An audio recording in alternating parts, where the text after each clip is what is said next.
여러분, 공급망 쇼크. 쉽게 말하면 공급이 전 세계로 원활하게 이루어져야 되는데 내가 제품을 만들었는데도 유럽으로 보내고 싶어도 못 보내고 미국으로 보내시고 싶어도 못 보내고 저기 남미 쪽으로 보내고 싶어도 못 보낸다는 이야기가 됩니다. 이게 공급망 쇼크예요. 그만큼 이 공급망 쇼크는요, 상품의 원활한 거래에 충격을 주고 있다는 뜻입니다.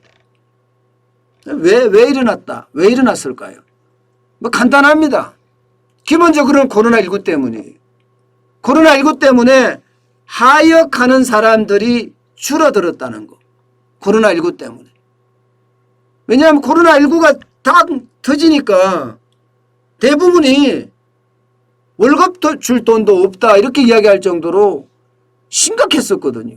소비도 위축이 되고. 그래서 사람을 줄였는데 갑자기 이제 코로나 백신이 나오고 나서부터는 소비가 굉장히 많이 늘어나. 이게 보복 소비라고 이야기하는 건데 그러다 보니까 수입을 많이 해야 돼. 그러면 물동량이 갑자기 늘어나겠죠. 바로 이 갑자기 늘어난 걸 감당을 못하는 거예요.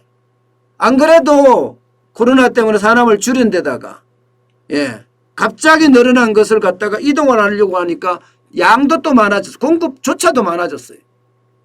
그래서 공급망 쇼크가 전 세계에 지금 일어나고 있는 거거든요. 그러면서 말입니다. 이제 우리 기업들에게도 이 공급망 쇼크가 점점 현실이 돼가고 있습니다. 무슨 얘기냐? 재고 자산이 늘어난다는 거예요.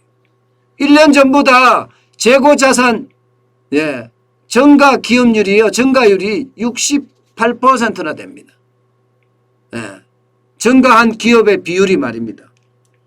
어느 정도인가 하면요. 이게 FN 가이드, 금융정보 제공업체인데 FN 가이드에서 조사를 했거든요. 코스피 시장 내에 매출 상위 500대 제조업체를 대상으로 했습니다. 500대 제조업체. 물론 여기엔 제조업체만입니다. 금융은 뺐습니다. 서비스업도 뺐고요. 지난 상반기 말 6월 말이죠. 6월 말 재고 자산이 1년 전보다가 증가한 곳이 33곳이었습니다. 50대 기업, 500대가 아니고 50대 기업 중에 말입니다. 33곳이었으면 68%나 됩니다.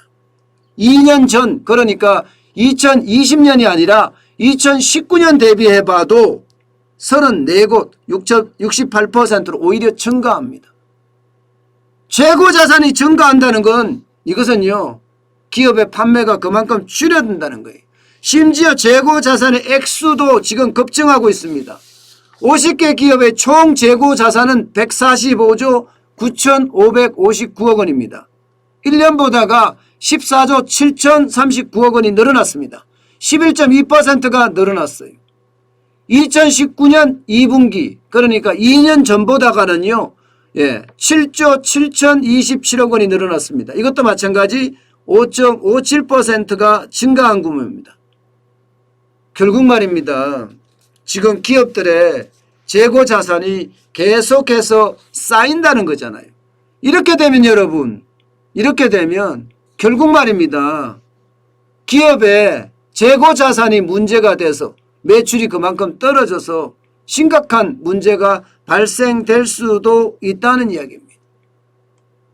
그만큼 재고 자산은 지금 공급망 쇼크의 하나의 현실화라고 이야기할 수가 있는 것 같습니다. 물론 이렇게 생산한 데는요.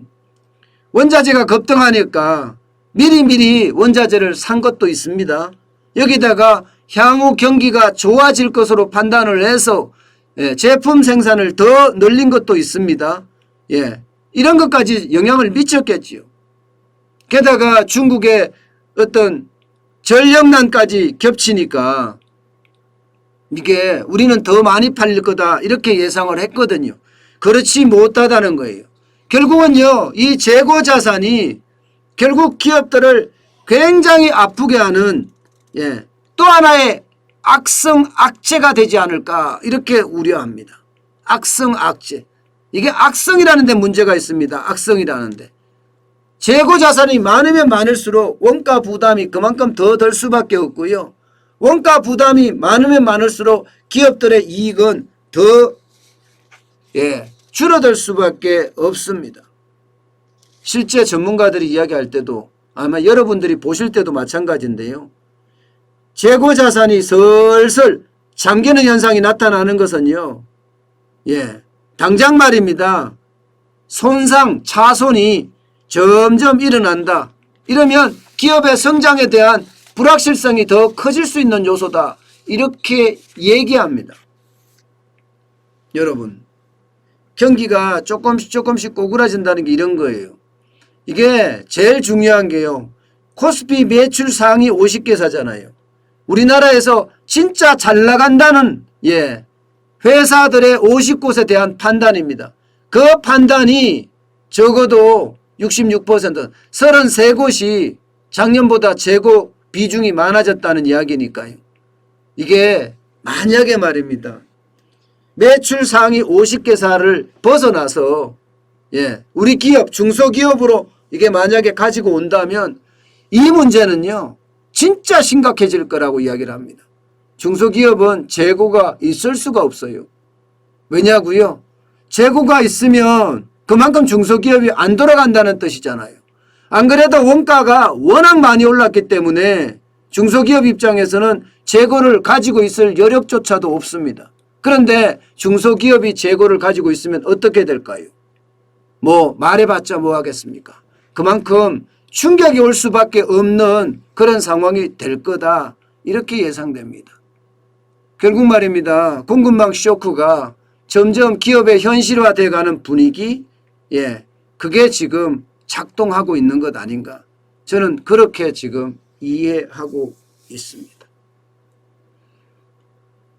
결국 기업은 보복 소비의 어떤 그 호황이 점점 끝나가면서 원자재 가격의 폭등이라든가 또 보복 소비의 어떤 하락이 기업들에게 더 치명상을 입히지 않을까 솔직히 좀 두렵습니다.